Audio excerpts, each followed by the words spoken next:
Cook TV. गर्भवती गाय और बछड़े का स्नेह। राजमोहन चेन्नई के पास पोरूर में एक गाय पालते थे। वह गाय गर्भवती थी। राजमोहन ने सुबह गाय को चरने के लिए खोल दिया। भोजन की तलाश में गाय बहुत दूर तक गई। तभी गाय के पेट में दर्द हुआ। पेट में दर्द होते ही गाय एक पेड़ के नीचे लेट गई। कुछ ही देर में गाय ने एक सुंदर बछड़े को जन्म दिया। गाय ने अपने बछड़े को प्यार से देखा। उस गांव के लोगों ने भी देखा। भाई, गाय ने इस बछड़े को जन्म दिया है। यह गाय किसकी है यह पता नहीं चल पाया है। भाई, इस गाय के गले में टैग लगा है तो देखते हैं। इस टैग को देखिए, गाय के मालिक का फोन नंबर है। चलो उस नंबर पर कॉल करते हैं। हाँ, यह सही है। नमस्ते, यह कौन है? भाई, आपकी गाय के यहाँ एक बछड़ा पैदा हुआ है। सच में?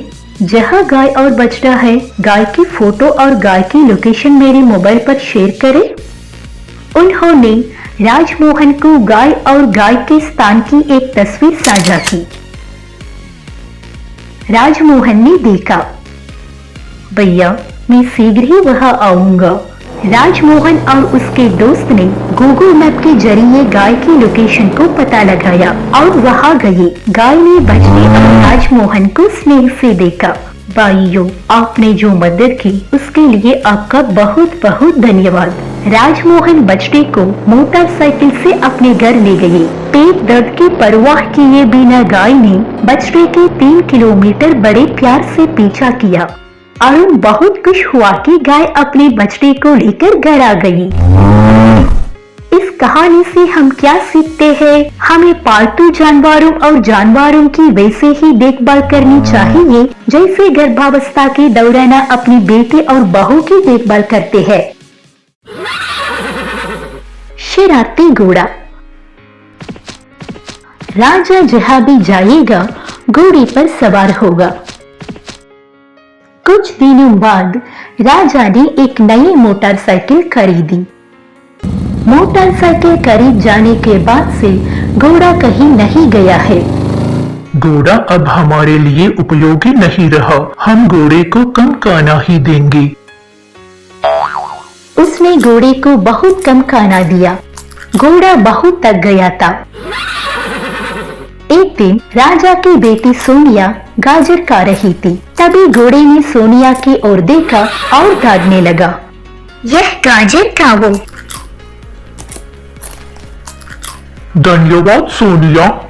क्यों पिताजी ने तुम्हें खाना नहीं दिया? हाँ, अब तुम्हारे पिता मुझ पर बैठकर सवारी नहीं करते, इसलिए वह मुझे ठीक से खाना नहीं देते। इसके बाद मैं तुम्हारा पोषण करूँगा। सोनिया के कहने के बाद वह रोजाना घोड़े को सब्जी और फल देती थी। एक दिन राजा मोटरसाइकिल लेकर बाहर जाने के लिए निकला।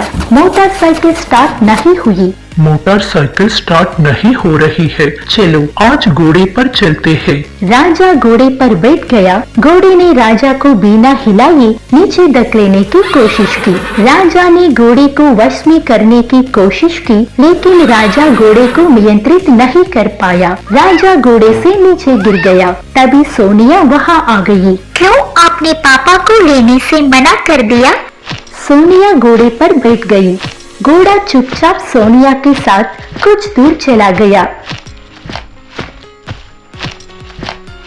पिताजी, घोड़ा आपसे सिर्फ इसलिए बांधा नहीं है क्योंकि आप ठीक से भोजन नहीं करते हैं। आपसे घोड़े को ठीक से खाना खिलाइए। अच्छा, मैं वह करूँगा। राजा ने यह कहा और घोड़े पर बैठ गया। घोड़ा भी चुप हो गया। इस कहानी से हमें क्या सीख मिलती है? हमें हमेशा उन्हें ऐसे समय में भी खिलाना चाहिए जब जानवर हमारी मदद नहीं करते। जादुई आम। एक बार एक छोटे से गांव में काव्या और उसका बेटा आदित्य रहते थे। आदित्य, जल्द से जल्द जंगल से जलाने के लिए सूखी लकड़ी ले आओ।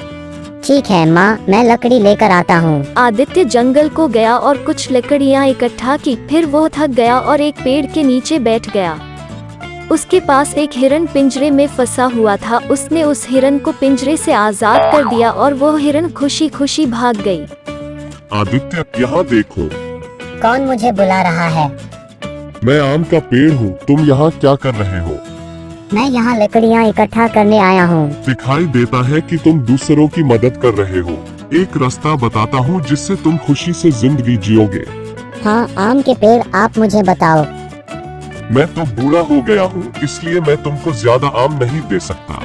तो मैं तुम्हें मेरा आखिरी आम दूंगा। इस आम में जादुई शक्ति है। इस आम को अपने घर के पास बो। 1 हफ्ते के अंदर वो पेड़ पूरी तरह से बढ़ जाएगा और बहुत आम देगा। ठीक है, मैं यही करूँगा। आपका बहुत धन्यवाद। वो जादुई आम उड़कर सीधे उसके हाथ में गिरता है। माँ, मुझे जंगल से एक जादुई आम मिला। मुझे इसे हमारे घर के पास बोना है। ठीक है आदित्य, तुम इसे आम को बो सकते हो। आदित्य ने उस आम को बो दिया और उसे हर दिन पानी दी। 1 हफ्ते के बाद वह एक बड़े से पेड़ में परिवर्तित हो गया और उसके डालियों में कई सारे आम उगे। आदित्य के मम्मी काव्या ने उन आम को बेचे और उन्हें बहुत पैसा मिला। आदित्य, इस जादुई आम ने हमारा चिंता को दूर कर दी और तुमने इसको सिर्फ अपने अच्छी प्रकृति से पाई। हम इस कहानी से यह सीखते हैं कि अगर हम एक फल को पूरी आत्मविश्वास के साथ बोए तो हमें 100 फल वापस मिलेगी। हाथी और गन्ना व्यापारी। एक बार 2 भाई शान और शौर्य एक साथ रहते थे। वे दोनों अपने खेत में गन्ना उगाते और उनको बाजार में बेच देते। एक दिन जंगल से एक छोटा हाथी खाने के खोज में वहां पहुंच आया। यहाँ आजा गज्जू, क्या चाहिए तुझे? जंगल में खाने के लिए कुछ नहीं है। क्या तुम मुझे कुछ गन्ने दे सकते हो? ये लो, इन गन्नों को खाओ। बहुत धन्यवाद। अब मेरी भूख मिट गई है। मैं कल तुम्हारे पास एक उपहार के साथ आऊँगा। अच्छा, देखते हैं कि वह उपहार क्या है। अगले दिन वो छोटा हाथी वहाँ 2 छोटे छोटे हाथी के दांत लेकर पहुँचा। इन सूंड को स्वीकार करो। इनको तुम अच्छे कीमत में बेच सकते हो। शौर्य, तुम इन गन्ने गज्जू को दे दो। मैं जाकर इन दांतों को बेचकर आता हूँ। ठीक है शान, उनको बेचकर जल्दी आना। महोदय, इन दांतों के बदले क्या मुझे पैसे मिल सकते हैं? ये बहुत छोटे हैं, तो मैं इनके लिए तुमको 2000 दे सकता हूँ। यह तो बहुत कम है। क्या इनके थोड़े और मिल सकते हैं? नहीं, यह देखो, अगर यह दांत इतने बड़े होते तो मैं तुमको 1 लाख तक दे सकता था। ठीक है, मुझे 2000 ही दे दो। बड़ा दांत मिलने के बाद मैं फिर से आऊँगा। बाद में शान खेत पहुँचता है। गज्जू, मुझे उनके लिए कम पैसे मिले। क्या कल तुम बड़े सूंड ला सकते हो? मैं मेरे पापा को कल बड़े दांत लाने को कहूँगा। पापा, आज मुझे गन्ने के खेत में कुछ अच्छे दोस्त मिले। उन्होंने मुझे ढेर सारे गन्ने दिए और मैंने उनको जंगल से छोटे सूंड दिए। अब उनको बड़े सूंड चाहिए। ओ सच में? कल हम बड़े सूंड के साथ उस गन्ने के खेत में जाएंगे। अगले दिन वो दोनों बड़े सूंड के साथ उस गन्ने के खेत को गए। हम इन सूंड को यहाँ छुपा देते हैं। पहले हम उनका प्रकृति जानेंगे और बाद में हम उनको यह देने का सोचेंगे। स्वागत है दोस्तों, तुमको जितने गन्ने खाने हैं उतने खाओ। शौर्य, इस हाथी का सूंड तो बहुत बड़ा है। अगर हम इस बड़े सूंड को बेचें तो हमको बहुत पैसा मिल सकता है, पर उसके लिए हमको कैसे भी करके इस हाथी का सूंड तोड़ना पड़ेगा। बड़े हाथी ने इसको सुन लिया। ओ लालची भाइयों, हम तुम्हारी असली प्रकृति जानने के बाद तुमको और भी बड़ी सूंड देने को तैयार थे, लेकिन तुम्हारी लालच के कारण तुमने जल्दबाजी कर दी और मेरी ही सूंड तोड़ने की सोची। अब तुम्हारी इच्छा पूरी नहीं होगी। मैं तुम दोनों को माफ करता हूँ। इस कहानी से हम यह सीखते हैं कि अगर दूसरों से कोई उपहार मिले, चाहे वो कितना भी छोटा हो, हमें उसे खुशी खुशी स्वीकारना चाहिए और लालच नहीं करना चाहिए। जादुई जूते। पवन अपने दादाजी के साथ एक छोटे से गांव में रहता था। पवन, मैं बूढ़ा हो गया हूँ और मैं कोई काम नहीं कर सकता, इसलिए मैं कुछ धार्मिक स्थानों पर जाना चाहता हूँ। तो अब तुमको अपनी आवश्यकताओं के लिए काम करना होगा। ठीक है दादाजी, आप सुरक्षित जाकर वापस आओ। घर में एक बक्सा है। यदि तुमको कोई समस्या होती है तो बक्से में रखी चीज का उपयोग करना। यह तुम्हारे सिवा किसी को लाभ नहीं देगा। ठीक है दादाजी। पवन एक खेत के मालिक के पास नौकरी मांगने गया। कृपया मुझे आप कुछ काम दीजिए। यहाँ सभी कामों के लिए लोग हैं, लेकिन नारियल के पेड़ पर चढ़ने वाले और नारियल तोड़ने वाले नहीं हैं। क्या तुम यह काम कर सकते हो? हाँ, मैं यह काम करूँगा। ठीक है, कल नारियल के खेत में जाना और नारियल तोड़ना। जी, मैं कल जाऊँगा। मुझे नहीं पता कि पेड़ पर कैसे चढ़ते हैं, लेकिन मैंने उनको कहा कि मैं कल काम को आ जाऊँगा, तो मैं अब क्या करूँ? पवन घर आया और घर के पास वाले नारियल के पेड़ पर चढ़ने का अभ्यास करने की कोशिश की, लेकिन बहुत मेहनत करने के बाद भी वो पेड़ पर नहीं चढ़ सका। अगले दिन मैं पेड़ पर नहीं चढ़ सकता, अब मैं क्या करूं? देखता हूं कि दादाजी ने बक्से में क्या रखा है। अगर मुझे उस बक्से से पैसे या सोने के गहने मिलते हैं तो मैं एक अच्छा व्यवसाय शुरू कर सकता हूं। पवन ने बक्सा खोला और देखा कि बक्से में केवल एक जोड़ी जूते हैं। मेरे पास जूते नहीं हैं। मैं इन्हें पहनकर पता लगाऊंगा कि क्या बाहर कोई और काम है। जूते पहनने के बाद वो बहुत दूर चला गया और एक आम के पेड़ के पास खड़ा हो गया। मुझे नौकरी तो नहीं मिली और अब मुझे बहुत भूख लगी है। अगर मुझे पता होता कि पेड़ पर कैसे चढ़ना है तो कम से कम मैं कुछ आम खा सकता था। जब उसने ऐसा सोचा, वो तब तुरंत उड़ने लगता है और आम के पेड़ के डाली पर खड़ा हो जाता है। पेड़ पर कुछ फल तोड़ने के बाद वो जादुई जूतों की शक्ति के साथ नीचे आ जाता है। फिर वो नारियल के खेत में गया। वो जादुई जूतों की मदद से पेड़ पर चढ़ गया और ढेर सारे नारियल तोड़ लिए। उस समय खेत का मालिक वहाँ पहुँचा। पवन, तुमने अब तक बहुत सारे नारियल तोड़ लिए हैं। तुम बाकी काम कल कर लेना। यह लो तुम्हारे पैसे। अगले दिन जब पवन काम करने जा रहा था, उसने एक लड़के को नदी में गिरते हुए देखा। मैं तैरना नहीं जानता, अब मैं क्या करूं? जैसे ही पवन ने यह सोचा, उसने पानी के ऊपर उड़ान भरी और लड़के को बचा लिया। पवन, तुमने मेरे बच्चे को नदी में डूबने से बचाया। कृपया करके यह पैसे कबूल करो। आपका बहुत बहुत धन्यवाद, लेकिन मैं यह पैसे स्वीकार नहीं कर सकता। यह हमारा कर्तव्य है कि हम खतरे में पड़े लोगों की मदद करें। मेरे दादाजी ने मेरे लिए जो जादुई जूते रखे थे वे बहुत मददगार साबित हुए और अब से मैं उनका उपयोग केवल दूसरों की मदद करने और पेड़ों पर चढ़ने में करूंगा। हम इस कहानी से यह सीखते हैं कि हमें जो भी चीजें मिले, हमें हमेशा उनका सदुपयोग करना चाहिए। मूर्ख चोर।